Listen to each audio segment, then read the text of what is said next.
Bonjour, bonsoir, ça dépend de l'heure à laquelle vous nous suivez et bienvenue dans notre sixième vidéo.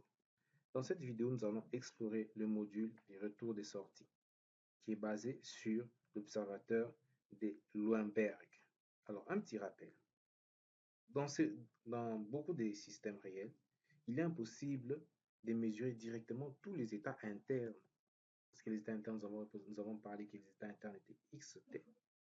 Alors, on mesure souvent qu'une seule partie. Bon, pas une seule partie, mais clairement une sortie partielle, y de t.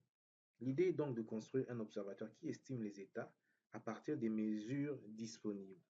Alors, l'équation d'un observateur de Loemberg est presque connue de tous. Voilà, vous pouvez vérifier et voir comme je vous l'ai dit, vous pouvez voir dans Aide, dans Petite théorie, je crois que vous pouvez voir cela. Vous pouvez voir cela. Alors, nous revenons là où nous étions. Et le L, c'est une matrice des gains de l'observateur. Et nous avons aussi l'erreur d'estimation. Alors, corriger en temps réel. Comme nous avons dit, le rôle de L est analogue à celui de K dans le retour d'état. C'est presque la même chose. Alors, il sert à placer le pôle de l'observateur pour garantir la convergence rapide de l'état estimé vers l'état réel. Bon, passons à une démonstration très rapide. Alors, nous passons à l'ordre 5. Voilà, j'essaie de monter les échelons. On nous génère un certain exemple. On vérifie nos matrices. Voilà, elles sont bonnes, nos matrices. Et je peux charger. Voilà, tout est chargé avec succès. Alors, je peux définir K. K qui est défini à l'intérieur. Vous voyez, les camps de retour d'état. Bon, bien sûr, on n'a pas vraiment trop besoin. C'est peut-être une redondance pour certains, mais voilà, nous les faisons quand même. On peut calculer L. Nous n'avons pas renseigné le pôle. Voilà, merci. Donc, nous devons renseigner le pôle. Voilà, je vais mettre -1, virgule, je mets -2, je mets -3. Alors, j'ai fait la même chose. Je copie ceci, je mets là. Voilà, je charge encore le système.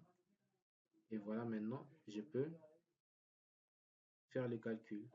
Voilà, nous avons l'observateur de Loemberg. Je peux calculer K.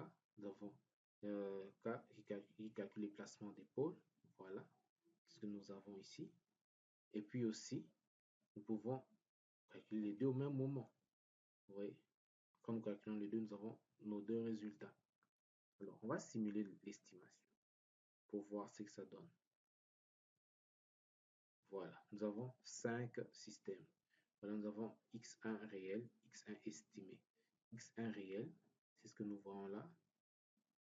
Et X1 estimé, c'est ce que nous voyons là.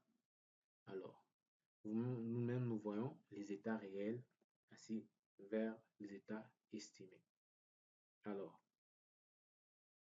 ces courbes, comme je viens de vous le dire, on observe que les deux états convergent l'un vers l'autre.